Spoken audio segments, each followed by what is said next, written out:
Phone बजता है। Sir, आपका बैंक अकाउंट ब्लॉक होने वाला है, तुरंत वेरिफिकेशन कराइए। आवाज बिल्कुल भरोसे वाली होती है, प्रोफेशनल, शांत, और सबसे डराने वाली बात, उसे आपका नाम पता होता है, आपका नंबर, कभी कभी आपकी पिछली ट्रांजैक्शन तक। सवाल ये है, उसे ये सब कैसे पता? और उससे भी बड़ा सवाल, क्या ये सिर्फ एक कॉल है या इसके पीछे कोई पूरी मशीन काम कर रही है? आज जो आप सुनने वाले हैं वह सिर्फ एक फ्रॉड की कहानी नहीं है। ये एक ऐसी दुनिया है जहां कॉल सेंटर सिर्फ नौकरी की जगह नहीं बल्कि ठगी की फैक्ट्री बन चुके हैं। सोचिए, अगर एक आदमी 5 लोगों को ठगता है तो वह अपराधी है, लेकिन अगर एक ही जगह पर बैठकर 100 लोग रोज हजारों लोगों को कॉल करें और उनमें से कुछ लोग फंस जाएं, तो ये सिर्फ अपराध नहीं रहता, ये एक बिजनेस बन जाता है। हर साल दुनिया भर में अरबों डॉलर ऐसे ही कॉल्स के जरिए चोरी हो जाते हैं। लेकिन ये सब होता कैसे है? बाहर से देखिए, एक आम ऑफिस जैसा दिखेगा, कंप्यूटर लगे हुए, हेडफोन पहने लोग, हर कोई कॉल पे बात कर रहा है, सब कुछ बिल्कुल वैसा जैसा किसी भी कॉल सेंटर में होता है। लेकिन अंदर वहां सिखाया जाता है कैसे लोगों को फंसाना है। हर कॉल के लिए स्क्रिप्ट होती है, क्या बोलना है, कब डराना है, कब भरोसा दिलाना है, ये सब पहले से तय होता है। ये कोई अचानक किया गया झूठ नहीं होता, ये एक पूरा नाटक होता है जिसमें हर डायलॉग पहले से लिखा होता है। अब सवाल आता है, ये लोग करते क्या हैं? सबसे आम तरीका है टेक सपोर्ट स्कैम। आपको कॉल आती है, आपका कंप्यूटर वायरस से भर गया है, आपका डेटा खतरे में है, आप डर जाते हैं और फिर वह कहते हैं, हम आपकी मदद करेंगे, बस हमें आपके कंप्यूटर का एक्सेस दे दीजिए। जैसे ही आप हाँ कहते हैं, आपका पूरा सिस्टम उनके हाथ में चला जाता है। सोचिए, अगर किसी अनजान इंसान को आप अपने घर की चाबी दे दें तो क्या होगा? ठीक वही आपके कंप्यूटर के साथ होता है। दूसरा तरीका है बैंक और ओटीपी का खेल। सर, आपका कार्ड ब्लॉक होने वाला है, अभी ओटीपी बताइए। ये सुनते ही इंसान घबरा जाता है, सोचने का समय ही नहीं मिलता, और यही तो वह चाहते हैं।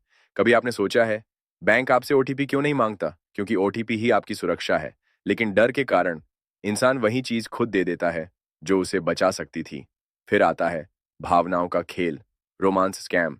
एक अनजान प्रोफाइल, दोस्ती, बातें, भरोसा, धीरे धीरे एक रिश्ता बन जाता है। और फिर एक दिन, मुझे आपकी मदद चाहिए, मुझे पैसों की जरूरत है।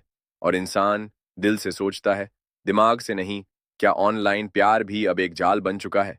फिर एक और तरीका, लॉटरी और इनाम का लालच। बधाई हो, आप जीत गए हैं, लेकिन इनाम लेने के लिए पहले कुछ पैसे देने होंगे। और यहीं से खेल शुरू होता है और खत्म भी।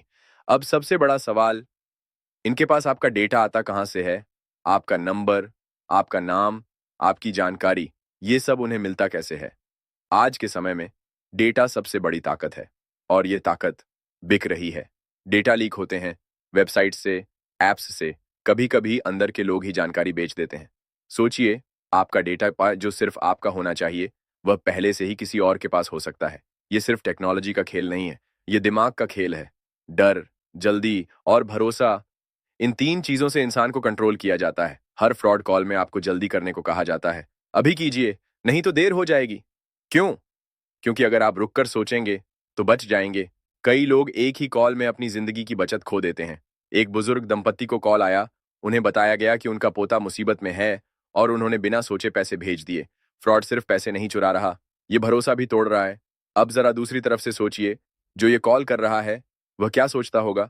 मैं किसी को मजबूर नहीं कर रहा, जो फंस रहा है उसकी गलती है। लेकिन क्या ये सही है? अगर सिस्टम ही गलत हो तो क्या इंसान जिम्मेदार नहीं होता? ये सब अकेले नहीं होता, इसके पीछे पूरा नेटवर्क होता है। कॉलर, सुपरवाइजर, डेटा देने वाले, पैसे संभालने वाले, एक पूरा ढांचा, इतना संगठित कि इसे रोकना आसान नहीं है। पुलिस छापे मारती है, लोग पकड़े जाते हैं, लेकिन कुछ ही समय बाद नई जगह, नया सेटअप, फिर वही काम। क्यों? क्योंकि जब तक लोग फंसते रहेंगे, ये चलता रहेगा। ये सिर्फ पैसों की बात नहीं है, ये मानसिक असर छोड़ता है। लोग डरने लगते हैं, हर कॉल पर शक करने लगते हैं। खास तौर पर बुजुर्ग लोग तो सबसे ज्यादा निशाना बनते हैं। तो बचाव कैसे करें? सीधा सा नियम है, ओटीपी कभी शेयर न करें, अनजान कॉल पर भरोसा न करें, घबराकर फैसला न लें, और हमेशा आधिकारिक नंबर पर ही बात करें।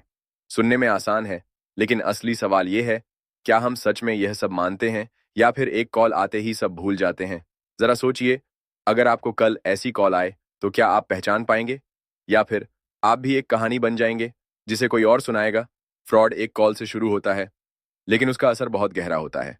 समझदारी ही बचाव है। सोचिए, समझिए और खुद को बचाइए।